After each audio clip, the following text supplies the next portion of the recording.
বহুদিন পর শপিং মলে একটা কুর্তি পছন্দ হলো। গায়ে ফেলে দেখছিলাম কেমন লাগছে।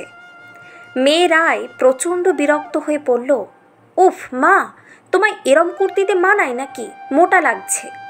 তুমি বরং আমার পছন্দ করা এই শর্ট ড্রেসটা দেখো তো, কেমন মানাবে আমায়। অন্যমনস্কভাবে বললাম, ভালো। মেয়ে রেগে গিয়ে বলল, তুমি তো দেখছই না। কুর্তিটা বেশ পছন্দ হয়েছিল, মিষ্টি রং, ঢিলে ঢালা বেশ। এতটাই কি খারাপ লাগতো আমায়? কলেজ লাইফে সবাই বলতো তুই যা পড়িস তাতেই মানিয়ে যায়, আর এখন এতটা তফাৎ। চুপচাপ মেয়ের পছন্দ করা জামাটা নিয়ে বেরোলাম, কিন্তু জামাটা সত্যি বলতে আমার পছন্দ হয়নি। কিন্তু এটা বললে পাছে মেয়ের খারাপ লাগতো, তাই বলিনি। কিছু বললে হয়তো বলে বসতো ওদের এসব আধুনিক জামা কাপড় পরার ধরন সম্পর্কে আমার কোনো আইডিয়া নেই।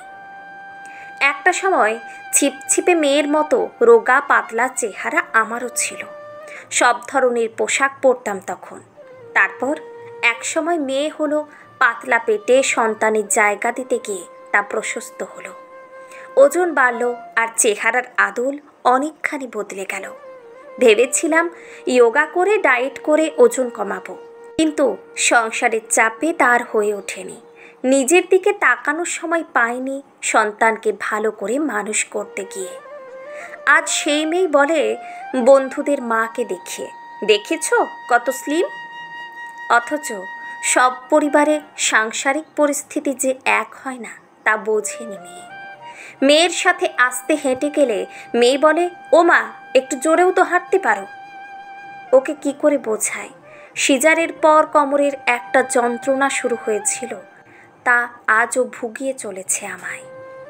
ভোর ভোর উঠে রান্না করে মেয়ের পছন্দের খাবার সামনে সাজিয়ে দেওয়ার পর সে যখন জেদ করে না খেয়ে উঠে যায়, আমারও চেঁচিয়ে বলতে ইচ্ছে করে, এই অসুস্থ শরীরে গরমে দাঁড়িয়ে করা পরিশ্রমটার কি কোনো দাম নেই?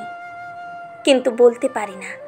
মেয়েকে অনুরোধ করে, খেয়ে জামা, না হলে যদি মেয়ে আমার খালি পেটে থেকে অসুস্থ হয়ে পড়ে। আসলে মা হওয়ার পর জীবনে অনেক কিছু বদলে যায়।